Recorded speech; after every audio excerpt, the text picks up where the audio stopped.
I think as you mature, you start to realize when you're striving and when you're just digging deep wells, and when you're striving to build something you weren't really called to build. Hi, everybody. I'm Matt. And I'm Jen. And you're listening to the Matt and Jen Show. Join us each week as we discuss all things worship, leadership, and life. Combined, we have over 20 years of worship leading experience. We're songwriters and recording artists, parents to 6 amazing humans, and 1 sock-eating dog. We love Jesus, and we love people. Thanks for hanging out with us.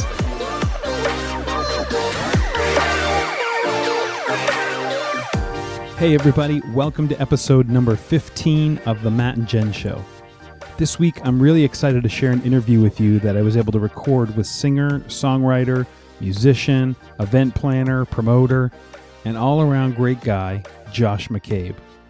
Originally from Port Perry, Ontario, Josh now lives in the music capital of the world, Nashville, Tennessee. My first encounter with Josh came around 16 years ago, when as a student at a different church, Josh stopped by to promote an event he was creating. The event, which was called 905 because of the area code that represented where the event was held, was a huge success. Over the years, I've seen Josh use his gifts to serve the church and influence others to pursue God with the same intensity that he has. He's definitely more than an event planner. I would see him as someone who's not willing to settle for the mediocre, but as someone who simply wants to serve God with full obedience. This is part 1 of my 2-part conversation with Josh McCabe. Thanks for joining us. Enjoy. Josh, thanks so much for being a part of the podcast. Man, so happy to be part of this. You and I have known each other for almost 20 years. Yeah, like a long time. Yeah, no. Now let me just clarify that a little bit. We've known each other and of each other, but that's not to say that we have backyard barbecues every other weekend or anything like that. Yeah, exactly. But in the same space, same genre, and today's podcast, I'm really excited to have you on here because I have some questions that I have for you that I know people are going to be interested in knowing the answer to. And, from my perspective, the first time I met you, I was pastoring at a church in Oshawa, and you walked into the church with a brown manila envelope packed full of flyers. Oh, geez. And a VHS tape.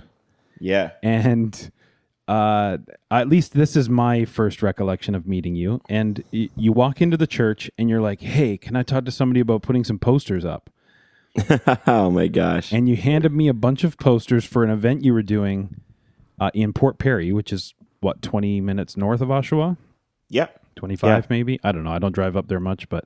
Yeah. And I took a look at the poster, and it was like... one of the things that impressed me was you were probably maybe 15, maybe a little bit younger. Mm-hmm. No, I was about 15, maybe 16. Yeah. So I'm in my mid-20s, so there's about 10 years between us, I think.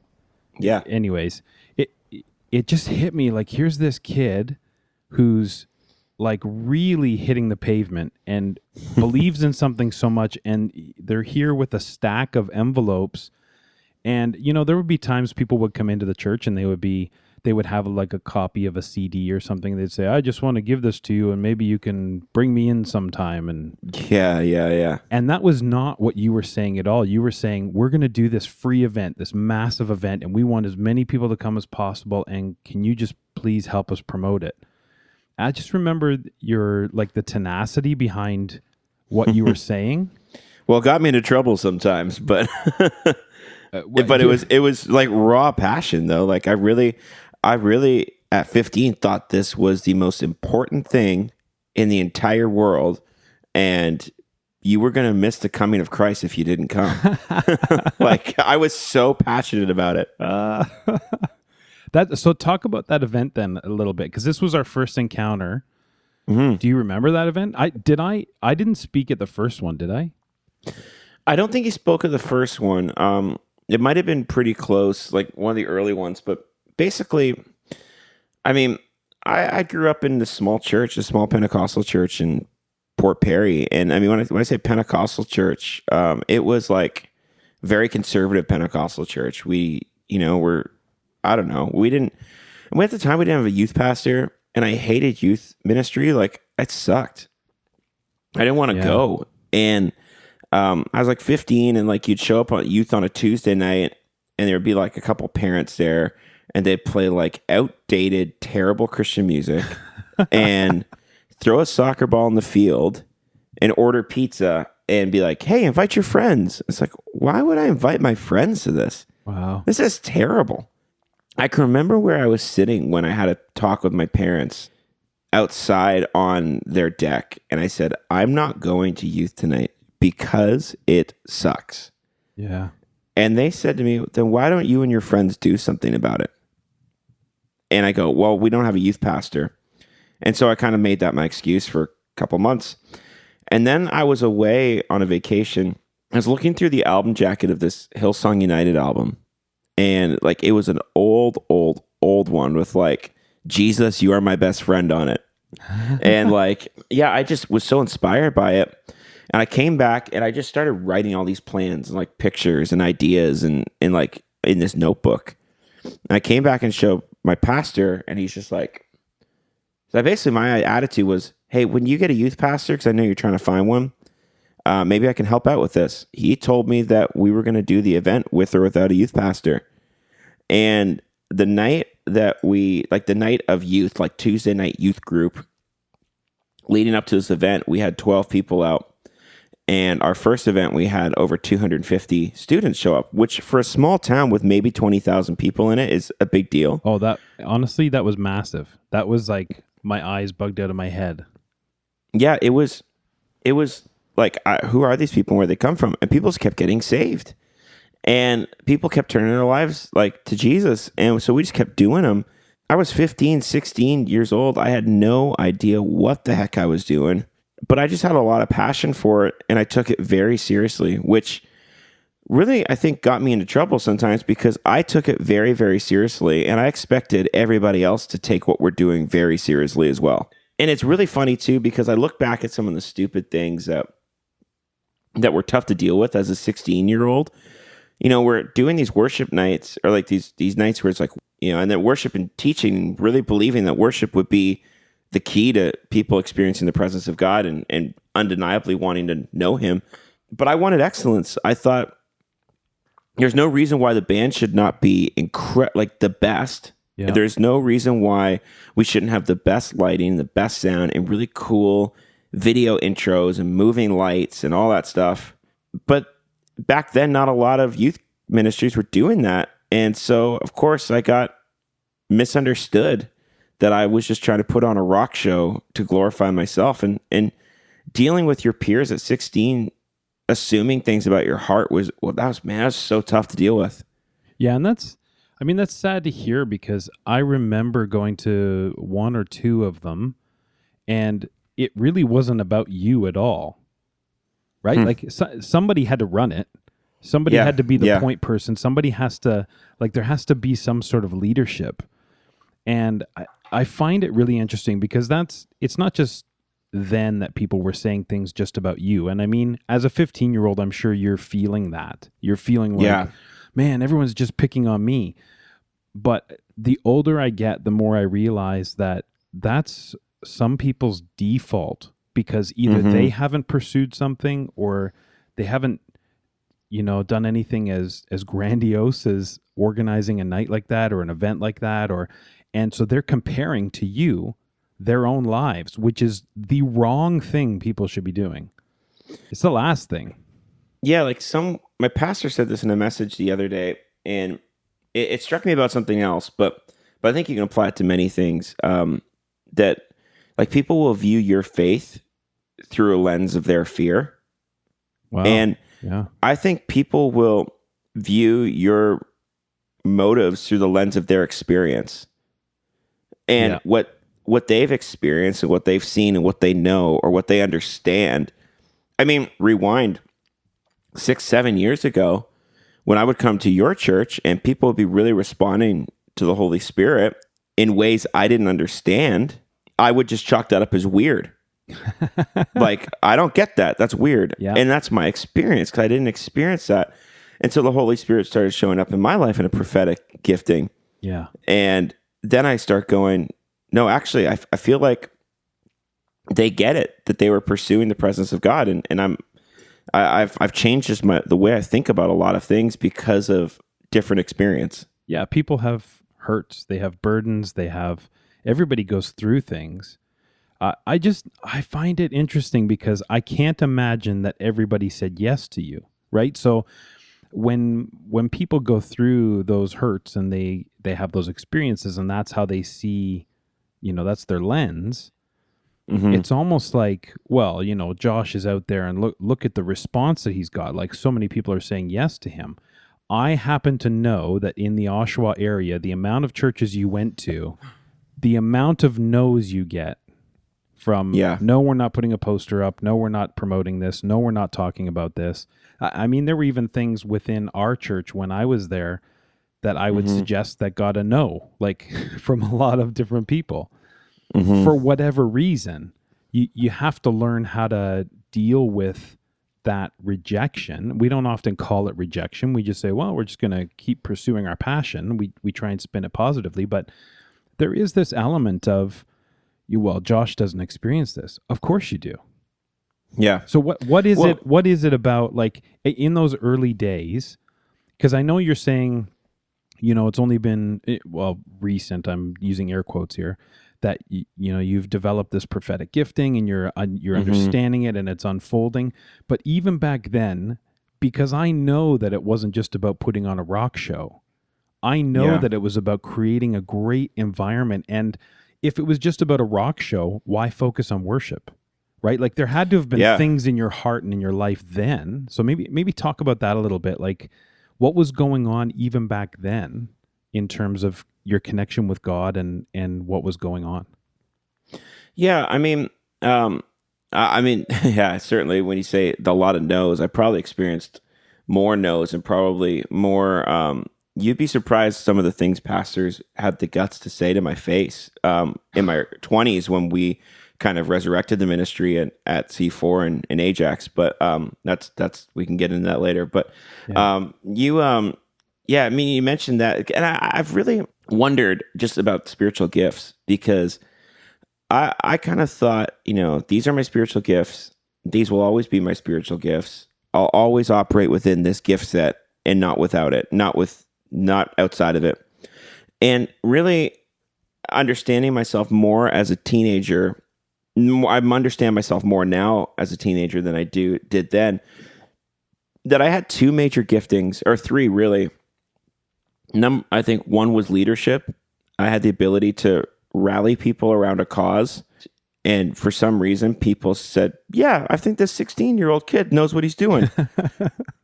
And I'll give him money to do this thing. Yeah. Second was apostleship, which, if I can just summarize it in the simplest way, is that I would birth new things, new movements, new things. And I wouldn't always be there to see it through to the end, but I would birth it and I would get it. I would get it to its strength. And the third thing was evangelism.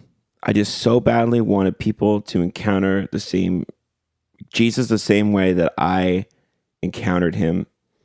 And I wanted people to know that they could live their life for him and that it didn't have to look like staunch, boring youth group. Yeah.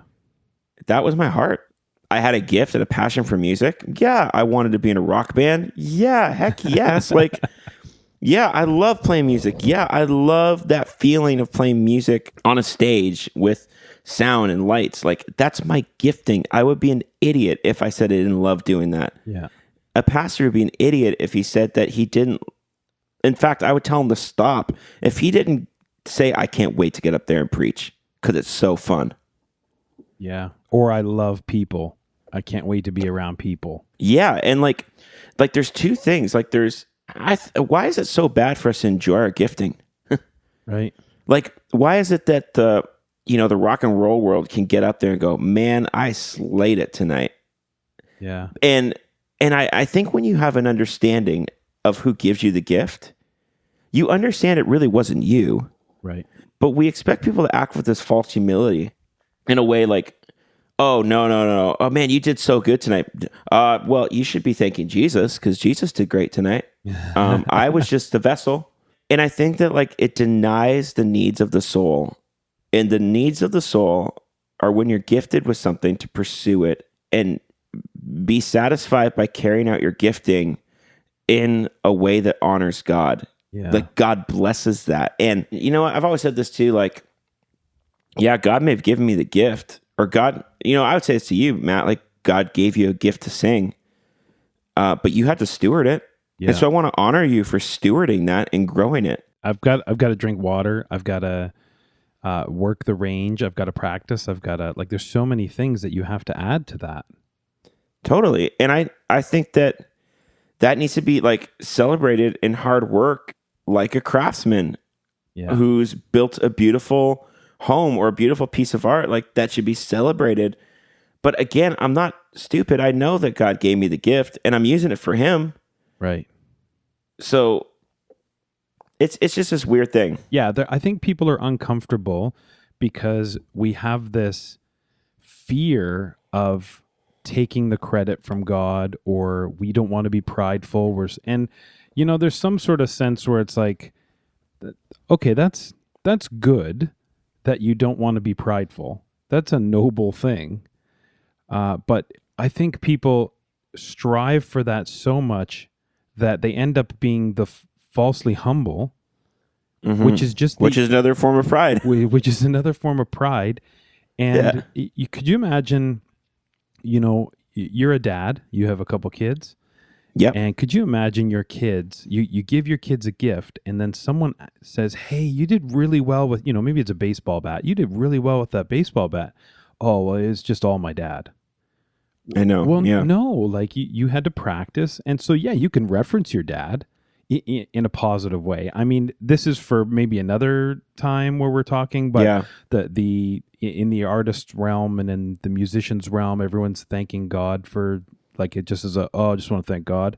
And I think sometimes that's great. And sometimes it's like, come on, like. And it comes down to maturity though, because I think a lot of people that criticize, I don't know, the critic rarely can be convinced otherwise because they've already made up their mind about you no matter what you do. That's true. And I think I look back at some of those days and I go, they made their mind up about me no matter what. And it didn't matter if I led worship from behind a wall so it wasn't about me. They'd make up their mind about me. Yeah. And I think that ultimately those are tough years for things. And a lot of it gets stirred because of people's own insecurity. And you just can't own that. I still deal with it today, just in different things. Of course. I mean, people question my faith and say like, well, I get that you want to be a man of faith, but you got to think practically too.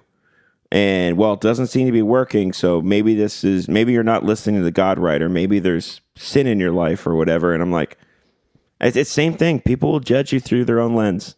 Yeah. And I'm reminded right now of this little phrase, and I might butcher it. I'm going to try not to, but you live by men's praise, you'll die by their criticism. Exactly. Right. Yeah. And so it's to temper things in such a way that you make God your source, and you make him the one that you're not trying to please or not trying to like convince, hey, I'm a good person, God, like, please, watch me, but just, I want to honor you in everything that I do, in all the artistic endeavors that I pursue, right. and everything that I do. Right. I want to honor you with it. And I know that there are people on the planet who are going to appreciate and love what I'm doing. And I equally know that there are people on the planet who I couldn't convince them that I'm doing the right thing, even if, God himself came down to them and said, hey, this guy's like, take Jesus, for example. He's being baptized and God says audibly, hey, this is my son, listen to him. And, a few short years he's dead, right? Like he's killed. Even then, I think sometimes people just have in your mind, like you were saying, like, how did it go? Because you released an album of Johnny Cash covers.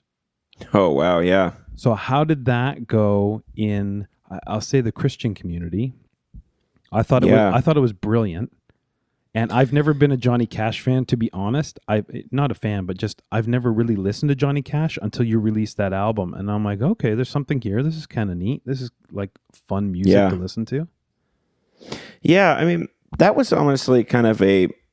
We were playing... We got invited to play at Young Dundas Square. And if you're not from Toronto and you're listening to this, it's like the Times Square of Toronto. Right. And we were playing a festival there, and it was run by a Christian organization, and I just knew there was going to be a lot of people just playing worship covers. And I go like, well, yes. Worship, I believe it. You're in a public square. But I believe there's something different that when you go to the church and you get invited to church for an event, you expect some churchy things. And so your mind is open to it, right? Yeah. But when you're in a public square and you're just walking by, you don't expect church. And I thought, like, we're going to be who we are as a band and as a ministry as Caves at the time. But let's add a cover song in there just to kind of lighten things up. And we did God's Gonna Cut You Down. And we thought, like, I thought it was just so cool. And we played it, and I was just like, dang, I like this stuff. Like, I kind of like this. And then I spent a Christmas break, I think a couple months later, watching all these Johnny Cash documentaries. And I'm like, I freaking love this guy. I love that he is a disaster.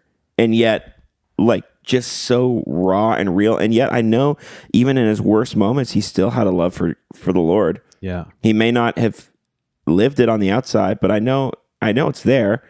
And so literally we went into the studio over the course of 4 days and recorded those songs. Wow. Over the Christmas holidays just for fun. And we released them just for the heck of it. And there you have it. So it was really interesting because a lot of people go, well, why did you release that? 'Cause it was so different than everything else you did.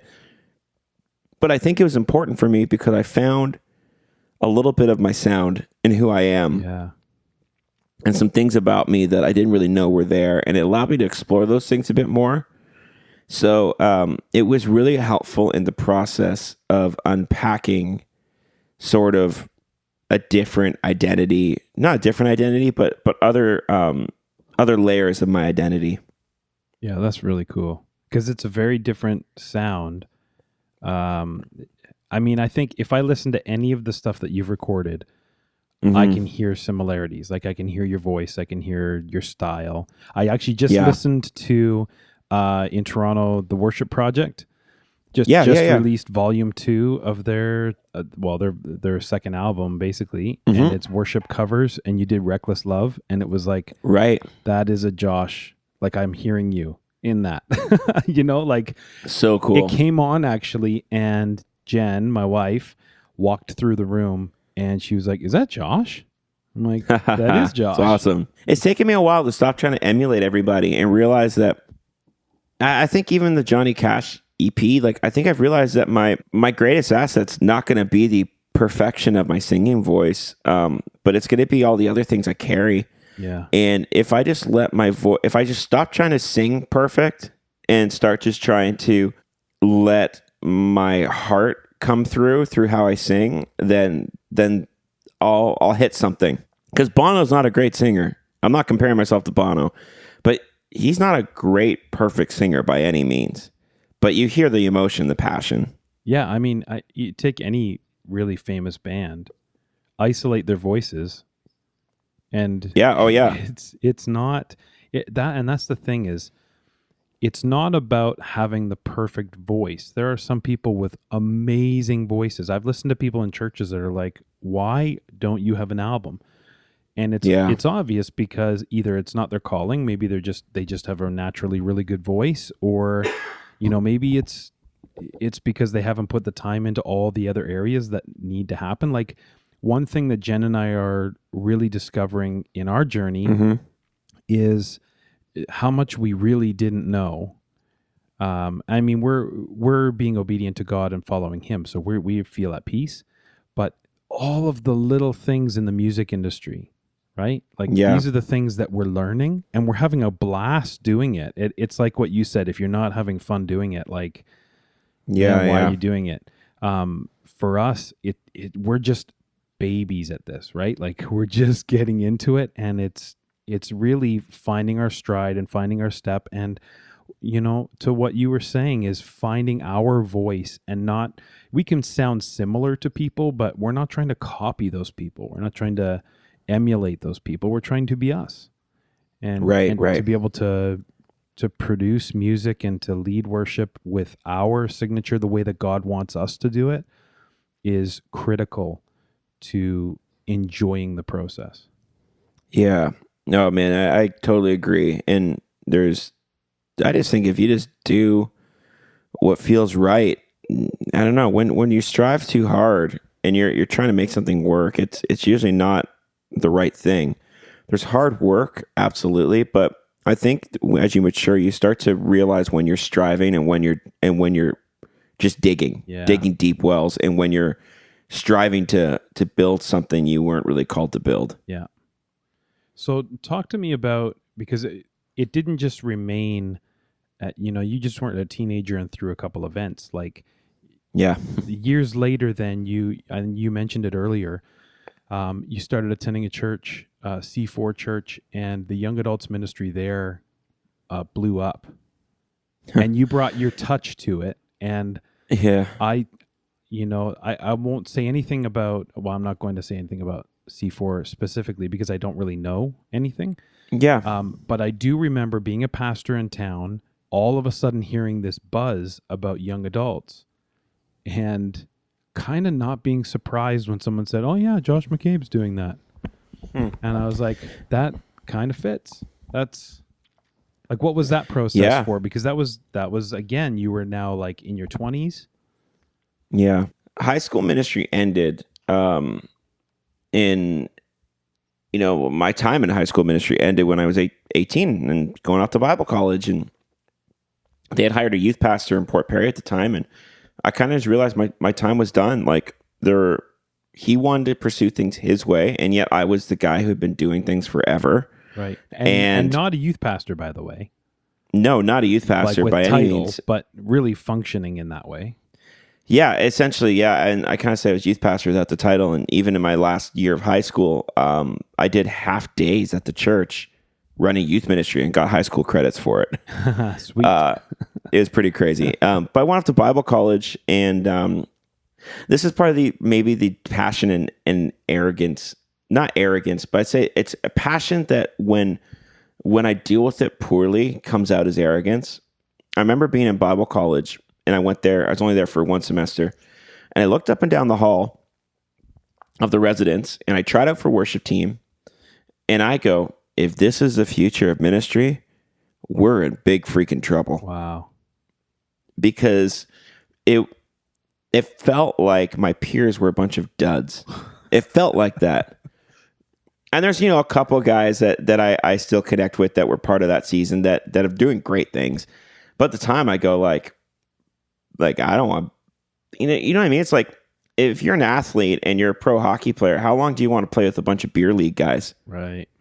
Not very long, because it's, you want to grow and learn. And I was probably pretty full of myself at that age to think that all these people are idiots. They don't get it. So that would be borderline arrogance. Yeah. And that's how it felt at the time.